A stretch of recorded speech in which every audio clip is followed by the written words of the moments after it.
Okay, so today I'm going to talk about what I would contest is one of the most difficult career transitions for professionals, and that's moving from an individual contributor to a people leader role. So that's what we're going to talk about today. Now, if you have questions throughout, I'm going to try and touch on this as comprehensively as possible while still being concise. But if you have questions, put them in the comments and I will respond to the comments. And you know what? If the comment is deep enough that it requires it, I will actually do a response video because sometimes some of the questions I get, I can't respond in just a paragraph or two.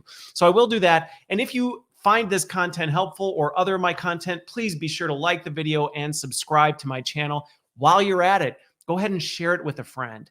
Now, something that I want to just set expectations on before I even get into this is that the transition from individual contributor to people leader, one of the biggest misnomers I see when it comes to career development is that this is a mandatory step in everyone's career development journey. And I just want to say right now, we have got to break that mindset. Becoming a people leader should not be the apex of everyone's career aspirations. In fact, I would go so far as to say it's actually not for everyone. And I don't mean that in a derogatory sense, like, well, some people just aren't cut out for that. It's the fact that people leader is just a different path. It's not a better path or a higher path. It's just a different path. And I think oftentimes people have this mindset that somehow you have to, at some point, you reach a point where you need to do this. And I would say that's actually one of the biggest leadership problems over the years I've seen in organizations is this idea that, well, everyone needs to get to this point as though somehow you're somehow incomplete if you don't make it there. And that's just not true. It just isn't true. Now, I will acknowledge, because inevitably I will get responses back on this, that, well, a lot of companies are structured that way. And to be completely honest with you, that is true. In organizations, if you're not as familiar with the HR back structures, yeah, honestly, there is a lot of infrastructure in place that incentivizes growth to become people leader, which I think is unfortunate. And some of the biggest successes I've had in my career are when we turned that pyramid on its head and said, how about we just make people leadership a path? And if you choose it, that's a path you can take. If you choose not to, that's a path you can take, but you can still move up financially, positionally, things like that in the organization. So I will acknowledge that there is some infrastructure problems that you have to uncover, but I hope that through this, it will challenge you to think differently about what people leadership means and actually question that. Is this actually something that I want to do? Because I wish we had more people leaders that had asked that question before they stepped into people leaders. One of the worst things I ever hear from leaders is, oh, I really hate dealing with people.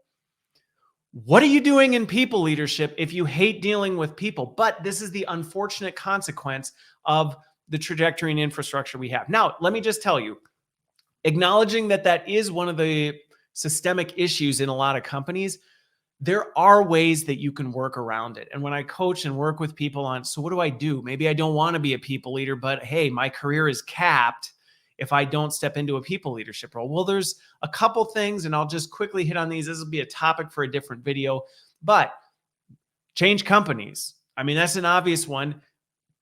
I've actually, in my career, made most of my own roles. So you also can find a lot of people are waiting for companies to make changes for them to make advances. You can actually proact. If you see a need where you could move into a higher level position doing higher order work that doesn't require people leadership, pitch it. I myself have moved up in organizations without taking on additional people leadership responsibilities. Now, I happen to love people leadership, so that has over time become a main part of my focus. But there are ways you can do it. The other thing is, I tell people regularly, why start a side hustle? There's no reason you can't. And that mindset, definitely, again, you got to, depending on your organization, navigate that carefully. Some orgs are much more open-minded about that than others. But there are ways that you can take your talents and your skills and your gifts and use them to grow your brand, your wealth, whatever it is that you're trying to do with those skills in ways that don't necessarily follow a corporate bureaucracy and hierarchy. So I just give those high level things. to encourage people to acknowledge that, yes, you know what? A lot of companies are structured and there are limitations, but there are ways that you can work around it. And I just don't ever want people to feel stuck and go, well, I guess as much as I hate it, then I guess I'm going to become a people leader. Cause that is just a terrible, terrible place to be in. And I would just say, don't, if that's why you're going into people leadership, just please consider not. Okay. But for those of you who have made that decision or are in a people leadership and are new to this and you're struggling, it's tough. I mean, it's not an easy transition. So let me just say one of the first things that I work with people on this one that is a big transition is making this shift from producing, you're the production agent, to managing the production of others. And I think this is one of the big transitions because it's hard when you're first getting started. You're so used to the doing of the activity. There's almost this guilt that comes with not doing the activity. And as a result, you tend to pick things back up and you can't put them down. But the reality is, when you're in a people leadership role, you should be spending more of your time managing people than you should doing the work. Now, does that look a little bit different depending on what kind of first people leadership role you're moving into? Well, yes, if you're a lead or something like that, where maybe you also are responsible for individual contributor activity, it's going to be a smaller percentage. It might be 20-30% of your time versus, if you're a full-time leader and you've got a whole bunch of direct staff, then it should be 80-90% of your time. So I don't want to give a specific percentage of this is how much time you should, but at the same time, you got to recognize that if you're spending a vast majority of your time still doing the activity, and it's the struggle is real, especially in those first time movements, because you are so ingrained into doing the thing that you just naturally want it. And you almost have to force yourself to catch yourself and go, hey, wait a minute. Okay, I'm not going to do this. I'm going to work with someone who's going to do it. And again, you may still be involved, but you're working through those individuals and you have to consciously do this. Now, something that you're going to need to work on though is, and I guess one last thing to kind of tie the knot on this other one. One of the biggest identity shifts is, as an individual contributor, and I still remember these days well, I liked when my bosses or, at the time I was a trainer, and I liked when people would go, hey, we've got this really tough situation. Can we send you? There's a point of pride that comes with that, knowing like, yeah, you could send someone else, but really I'm the one that knows how to clean up this mess. You actually have to break that. So going back to this, focusing your energy and time on others, you actually almost have to see that as a bad thing, where that used to be a really good thing. Hey, I've worked to a point where they call me in to put out the fires. Now you need to go, ooh, they're still calling me. I need to be more intentional and doing more to redirect that so that they're seeing other people. And that can feel like you're giving something up. What? I don't want them to call. I like them calling me instead of my team. You actually have to intentionally break that. Now, some of the ways that you do this, and I think this is something that you have to account for, is how are you being measured? And this is something going back to, you have more control of this than you may realize. You need to look at your goals and how you're being held accountable. And if all the goals and accountability you have are based on your individual performance, that's a problem. Because the reality is, and I get it, you're going to do what you're being held accountable for. I totally understand that. And that's something that, as I've promoted and worked with new people leaders, I have had to be really intentional as a senior leader to make sure that the way I'm holding them accountable is not for the work, it's for the performance of their team. And that's a different state. So if you are not familiar with how to do this, make sure you're working with your leader. And if the goals don't feel like that, have that conversation with your leader. You need to talk to them about it, because old habits die hard.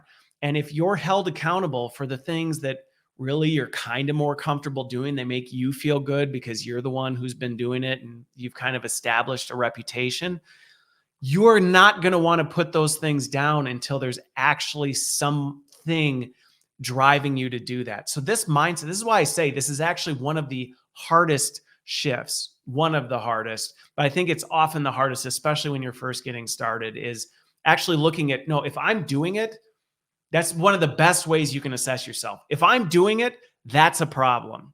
That means I am not doing my job well because people are still coming to me asking me to do the thing that I actually should be leaning on my people and getting over the fact that that doesn't mean you're less than, right? That's the guilt that creeps in. Oh, well, if I'm asking them to do it, it means I'm incapable. No. Is it helpful if you still know how and can in a pinch?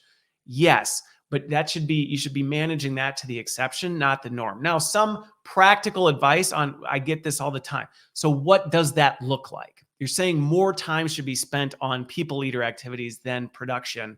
Well, if you do not have one on ones with everyone, I'm not talking sometimes, occasionally, if it happens, if they reach out. I mean a consistent cadence of touching base with the people who report to you. That is area number one. I mean, I even have one-on-ones with my direct reports, because to me, it's one of these, hey, I need to stay connected to these things, and leading people is my job. Even at the executive level, I still have to spend time with folks. And if I'm not doing my job. Just because I'm making strategic executive decisions doesn't mean I don't have a responsibility to the people that work with me. So I think that is one that sometimes people are like, yeah, I try, and things like that. And in those one-on-ones, they should not just be, what are your numbers? You should be working with and getting to know your people. Watch some of my other content if you want to know about what those can look like, because I go into more things. You should be spending time in team meetings. You should be thinking about team building. How are you building trust within your team? What kinds of things are you doing to be really intentional about putting your teams in difficult situations and having them problem solve? That takes capacity, thought, and time. And again, that's not something you should be looking at fitting into the cracks of everything else. Those should be the big rocks that are making up chunks of your time. And this is where that guilt can creep in, where as you're a new manager and you're going, am I really blocking off a couple hours to plan and build something like that? Yes. Yes, you absolutely should. Job shadowing. Again, the goal is not to necessarily, it's going to be my next point. The goal is not for you to sit and micromanage. But if you're not actively seeing what's happening with your people and being intentional to hearing what's going on and seeing what's going on, you are fundamentally missing the mark as a people leader. Also, development planning and assessing, hey, what kind of skills do we need to do the work? What's going on that we don't have? Where are the gaps? How might I fill those gaps? What people on the team may have strengths and weaknesses that I may need to counter and move around? That is work. And that is where that time should be spent, not on, oh, I need to take care of this activity that I used to do when I was an individual contributor. And time again, I see people get spun up on that stuff. And then they wonder why they don't have time to do all these other things that I just went through. So I just want to really emphasize for folks that that shift, and again, the percentage of time on those is going to adapt based on where things are at and where you are in terms of management. But you should just be over time, be spending more and more and more time on that. So even if you're a new team lead or something like that that's transitioning, you should be seeing that expanding out. So that's probably one of the biggest and foremost ones that I would encourage. Something else that I would just add to the list is you need to get really good at monitoring outcomes, not activities. So going back to what I said before and the caution I said about, monitoring and job shadowing and watching what people are doing, being a people leader is not about you. It's not about making a team of little mini yous. And oftentimes that's what happens. And when this happens, this is where, as a people leader, you get caught up in the weeds of activities instead of outcomes. Your goal is to go around and try and make sure everybody's doing things how you would do them instead of, but are they achieving the outcome? And that is a huge mindset shift that you have to make, which means you actually, going back to where are you spending your time in your headspace? Your time and headspace should be spent on, okay, what do we really actually need to drive in terms of outcomes? I'm not going to get quite as concerned about the how. I just need to figure out what are those goalposts that I need to establish for the team and say, here's where we need to get. If you don't make this shift, you will completely destroy your team. And if you're new to people management, you can relate. And anybody I talk to from a career standpoint can relate to that people manager who's just trying to make everyone on their team like them. Trying to make your team like you will lead it to fail for a lot of reasons. And it's just a really hard shift, especially under stress, which people managers, some of the latest research I read said, I don't remember what the stat is, so I'm not going to quote it, but people managers are under some of the heaviest burden right now. And under stress, what is our go-to? Our go-to is what we know. So going back to my previous point, our go-to is I'm stressed out. I'm just going to pick up the work because it feels like more work to work through people. Oh, and by the way, when people are doing work, I'm going to try and tell them how to do it like I would do it. And that's just toxic. It's poison to a team. Versus if you can intentionally pull yourself out of that and go, hang on a second, I need to make sure I'm staying focused on what the goalposts are. And are we getting there? Are we on trajectory to hit that goalpost? And if so, then that's good. Now, does this mean you just say, hey, I don't care how it gets done? No. Because here's the thing, your team needs you. And chances are you've moved into that people leadership role because for whatever reason, you knew how to get some of this stuff done. Now, the goal shouldn't be to make a bunch of mini yous, but you do have some wisdom and expertise that people are going to look towards when they get stuck. I think this is that delicate balancing act of you don't want to force people to be you, but you also don't want to go back and go, get there. Okay. You need to give people some guidance and help them think. But the way you do this is helping them think about it. First of all, you need to figure out what achievements you need to hit. And that's something that so often I see people leaders don't put enough time into. They're not thinking strategically and critically about what is the goalpost. And that is really, really important. And so often people mistake activities for outcomes. Well, we need to get through this many calls per day. That sounds a lot like activity versus we need to hit these kind of targets by the end of the week. Okay. Now, for some people, that may look like this many calls. For other people, it may look like this. What I care about is, are we getting to this many conversions? That's what we have to get to. And this is an intentional shift that you have to make. Now, especially as a frontline people leader, you're going to need to get some of this input from your boss. You can't assume that you're going to need to do anything. And this is something that I think people leaders need to get better at is collaborating with other people. You don't need to have all the answers to everything. You need to be comfortable reaching out and validating some of these things with your boss and finding out, hey, if we were to achieve these outcomes, is that success in your book? Would you consider that a win? Something else I would add to this is be really careful. People can't focus on more than 3 to 5 things typically. And that's not my opinion. That's backed by research behind what people can physically actually handle. They just hit a cognitive load where they're saturated and they can only do so much. And a lot of times what happens is we come in as a new leader and we want everybody doing all this stuff and people just get overloaded. And so when you actually, and this is where you're spending your time on this kind of stuff, thinking critically about what are the 3 to 5 most important things that I need this team to achieve. And then look at how well are we doing those now? And then you can start to look and actually invite the team to say, all right, this is what we need to achieve. Here's how we're doing this well. What do you think? And this again is a mindset shift that you don't have to have all the answers. You can certainly have a point of view, but your point of view should be less on the execution of everything.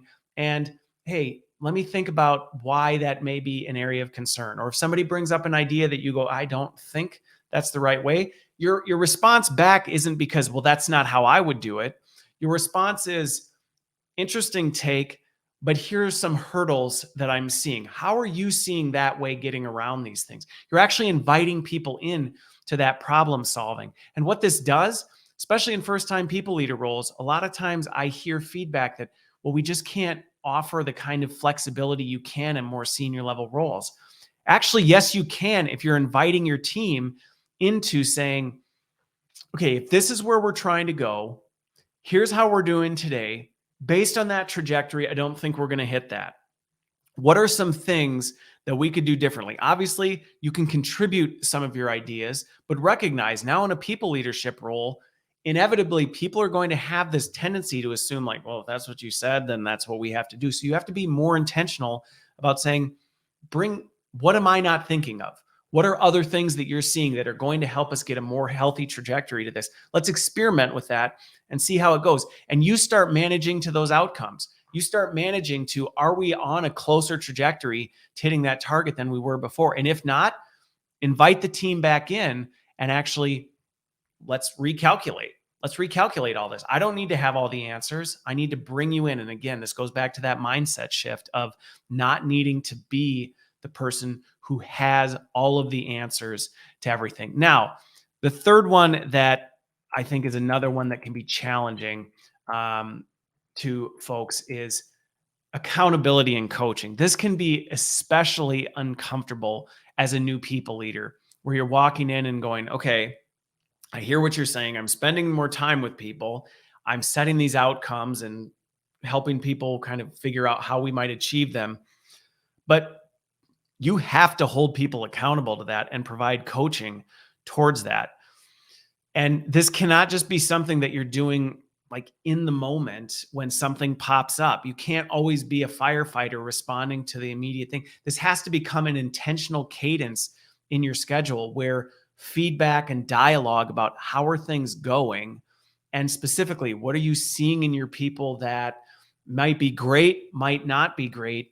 This is how you're going to build trust. And one of the things I see with new people leaders, especially, is this is an uncomfortable territory, and naturally so. And I will just warn you right now, there are no shortage of people who are going to push back and resist this a bit, especially when you first start. Because the reality is, lots of people leaders are terrible at this. They either don't do it or they only do it when it hits the fan and they're on a tirade of what went wrong. They're not giving positive feedback. They're not even giving constructive feedback until they absolutely have to. So they blindside people at an annual review. They blindside people when something goes south. And so people naturally, when they start getting coaching and feedback and are being held accountable, there's this natural pushback that you have to lean into and you have to push forward. And does that mean that you're always telling people how great they are? No. In fact, sometimes you need to really be intentional about saying, hey, I observe this or I'm seeing this happening. We need to talk about it. But the beauty of doing this is when you lean into this discomfort, you can catch this stuff sooner rather than having the firefighter drill later on when then people are really resistant. I mean, people are going to be resistant the first time you give them some constructive feedback. People are always going to get defensive out of the gate. Now, there's some people who will handle it really well, but in general, people, especially if they don't have the trust, they don't know who you are yet. This is why those one-on-ones, going back to if you don't have them, step one, stop this video and go set up one-on-ones with every member of your team with the intentional focus of coaching and feedback and accountability for things. If somebody misses something, don't just let it go, but also don't throw them over the coals at the same time. You can invite them into that conversation and say, hey, this is what we talked about. It didn't happen. Help me understand what went wrong. Here's some things I observed, but I don't want to assume that I'm getting the whole picture. Talk to me about it. What are we missing here? And what can we do about it to make sure this doesn't happen? There's a way that you can do this that will feel very comfortable and will bring down everyone's defenses, will make you feel more comfortable because instead of feeling like you've got to do all this in a vacuum, you're actually inviting them into the conversation. Now, let me tell you that just because I'm saying be intentional about structuring coaching and feedback doesn't mean that you never do things in the moment. I mean, there have been plenty of times when something has happened and I've said, hey, can we talk real quick? And pulled somebody aside privately, separately to say, can we just talk about what happened right there? I just need to address this so that we can talk this through. And again, the point though is instead of it going, I know what the answer is and I'm telling you what to do, I'm inviting you into a dialogue and I'm saying, here's what I just observed. Here's some of the concerns that I have with that. Like, help me understand what was going through your head. What were you hoping to accomplish? Did you even realize that? No, you did. And you can actually start to have this conversation.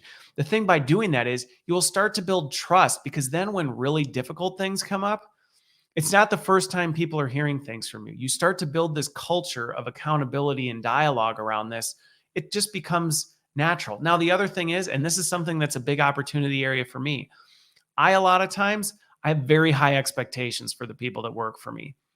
So I have to be exceptionally intentional about pointing out when they're doing really great work. Because to me, really great work is just what I expect. So it's just natural. I don't think about it. It's when things don't go right that it comes to my attention. I've had to overcome that and say, all right, how do I see the things where people are doing good work? And yes, I expect that, but I know how much effort goes into making that happen. And how can I at least acknowledge that? You have to diagnose where you sit on that spectrum. Some people are really good at seeing all the positives, and they have to lean into the how do I point out when people aren't doing things quite right, or they're not hitting the outcomes, and how do I build that into my cadence of conversation and dialogue? Other folks, they have no problem telling people when they're wrong. Their struggle is, how do I identify when they're doing things that are well? You need to diagnose that for yourself, because it's going to be a little bit different for everybody. And from that point, then you can start to say, okay, now I can take this feedback or this section of the video and go, okay, now what does that look like for me? I think that's one of the biggest things that I would say to anybody watching these videos is any of these points, this is not prescriptive. I mean, there's some things prescriptive, like do one-on-ones with every one of your direct reports. Okay. There's no ifs, ands, or buts about it. But a lot of this stuff is you need to also self-assess and see, where do I fall on some of these spectrums? Where are these areas difficult for me? Where do they come naturally? Okay, you're going to need to strengthen your strengths, but you're also going to need to build up your weaknesses. And that's a big one on the accountability and coaching. Most people, I would say, as people leaders, they struggle with the accountability and coaching. Now, if you do some of those things where you're making sure people leader activity is a majority of your time, it's much easier to do it because you've actually built it into your schedule. Versus if you're so busy running around doing all this stuff, I see this all the time in people leader feedback. I just don't have time. I'm too busy. Well, you don't have time because you're focusing on the wrong things. Just whatever you do, just make sure you give feedback. You have to do this. And it cannot be something that's saved for an annual review or things like this. Not only just because it will lead to a healthy, thriving team, but you can find yourself in really difficult situations if you don't do it. As an example, I'll give one example and then I'll transition to my last piece. I have seen new managers deal with individuals on their team who are low performing individuals, and they never took the time to do the coaching and accountability. They never set outcomes. They never defined what the outcomes were expected of them. They never gave them that feedback along the way. They never invited them into the conversation on, hey, we're falling short here. What could we do about it? How do we get there? And what ends up happening is that person ends up becoming a toxic person on your team. And they may not, I'm not even necessarily saying toxic, they're out trash talking the team or being negative, but the rest of this team can detect when there's somebody who's a really low performance that's sandbagging it for the group. And when they can see that you're doing nothing about it, it brings the team down. And what sometimes happens then is that leaders will react to it and then they'll try and do something about it. And a lot of times their hands are tied because HR will be like, look, you have no documentation. I run into this all the time where people have low performers. Suddenly something comes up and they want to move them on from the organization, which quite frankly isn't fair if you haven't set the outcomes, you haven't provided guidance, you haven't given them coaching along the way. But then on top of it, if you've been telling them thumbs up, you're doing great, I love everything about you, you're not even going to be able to do anything with it. So the sooner you build this cadence and this repetition into just the way you lead as a people leader, the better for everyone. Yourself, it makes that individual's job that much better and easier. They can easily opt in and opt out of your organization, and the rest of your team's health just goes up. Now, the last and final thing that I want to bring up on here is, as a people leader, you need to start playing chess, not checkers. And this goes back to this is the culmination of everything that I've talked about up to this point is when you're an individual contributor, and I don't mean this in a, oh, it's easier as an individual contributor. No, that's not what I'm saying. You're still playing chess in some ways as an individual contributor, but you're playing chess against yourself. You're moving the pieces around. As a people leader, you're now having to think about things in terms of what moves do I need to make to stay ahead of things, knowing the whole team dynamic. And that's significant. That is a big gameplay difference. Now, in a first time people leader role, you don't need to be a grand master. And if I make videos on as you move up more senior levels, this is where the chess analogy plays out. You've got to become a better chess player. And the higher you are, the better you have to be able to be thinking how many steps ahead. I'm 20 steps ahead. I've already thought out the whole game before I've even moved my first piece. You don't need to get that far as a people leader. But if you think about it, as a people leader, going back to this, if you're actually making the transition from not spending the time picking up the stuff and doing it yourself because it's just easier for me to do it, you actually start having to play chess because you have to say, okay, if I need this to move, but I can't move the piece, I need to be thinking how I get this individual to move the piece in the direction I need them to move it, and monitoring that behavior and saying, if that piece isn't moving, what do I need to be doing in the environment to encourage that piece to move? Now, you need to be really careful on this because this is not, let me be crystal clear. This is not about manipulating your team into doing your bidding or making your team become mini versions of you. This is where it goes so wrong, and people in people leadership are thinking, yeah, I do need to play chess, and it's basically to make my minions do what I need them to do. That is not what I'm talking about. What I'm talking about is putting them at the center of things and saying, okay, as a whole, we are now a body, and I don't have autonomous control over everything. So how do I create environments in a positive way that encourage people to do the things that need to happen so we can all win? And this is a really important step. You need to start working through people, which means you have to know people. You have to better understand human behavior. You have to stay close enough to the work that you understand the constraints and limitations that they're dealing with. So you're not making decisions in a vacuum, which goes back to inviting your team into this. This is why people leadership becomes exponentially more complex, because you're no longer master of your own destiny. You now, in many ways, are accountable for things that you have little to no control over. And that can be terrifying, especially because a lot of times these things take time. It's hard enough to change your own behavior. Reflect back on the last time you tried to change a habit or a behavior that you did. Think how much harder it is to change that behavior in someone else. And going back to what I said, I think 2 points earlier, people can only change a handful of things at a time. You're not going to get them to change the whole thing at once. So as a people leader, you need to be thinking about what are the most critical behaviors that I need them to change to produce a better result and bring the best out of them. I think that's the employee centric piece. This isn't about making them do your bidding. This is about bringing the best out of them. And how are you playing these chess pieces to say, okay, I know this is going to take time. I know I can only make so many moves. So I need to make sure I'm making the right moves to influence and change the game board in the way that I need it to. And in order for that to happen, things need to be clear. They need to be outcome focused. And then my goal is to coach and develop the people on the game board and move them forward. And so I think that's one of the things that, again, this is something, this last point, when I get questions on how do I get better at that, you get better at that by doing it, but also talking to people who have walked that beaten path before, people who have actually gone through and done this well. And there are people leaders that are doing this really well. There are people leaders that are doing this very poorly. And so you need to be seeking that out. And again, going back to people leader activities, spending time on people leader activities, talking to mentors, other people who have walked the path. That is part of your job. That's not something you stack on when you fill in the cracks. That's something that you intentionally build into your schedule so that you're thinking more strategically about these things. And I think this is something that you put all these pieces together, and you put these pieces together well, you're going to see the dynamics of your team change for the better. And that doesn't mean that it won't be hard along the way. Doesn't mean there aren't going to be things you're going to struggle with as you go through this, but all in all, you will start to see the ship move and move in a positive direction.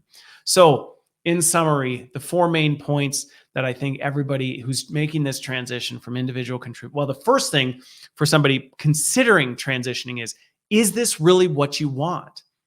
Because if you just listen to those four things and you go, that sounds terrible, that is not what I want to do.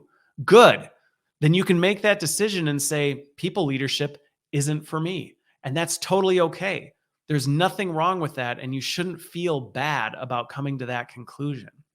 So that's the first thing, is decide, is what I described actually the path you want to take? And if it is, then you start intentionally making that shift from producing to managing and focusing your attention on different things. And those aren't less than. Doesn't mean you figure out how to do that on the side. You do that, and that is your job. You start focusing on outcomes instead of the activities, and then inviting people in to help figure out what are the right activities to drive those outcomes. You don't have to be the master of everything. Along the way, you have to be providing accountability and coaching to everyone involved. And over time, you will start to begin playing chess versus checkers. So hopefully, if you're a new people leader, you find this helpful. If you did, be sure, like I said before, like and subscribe for more content coming, and ask your questions and comments. What am I missing? What did I not hit on that you need more clarity on? And I will be happy to share my perspective on what I've seen over the years. Have a great one.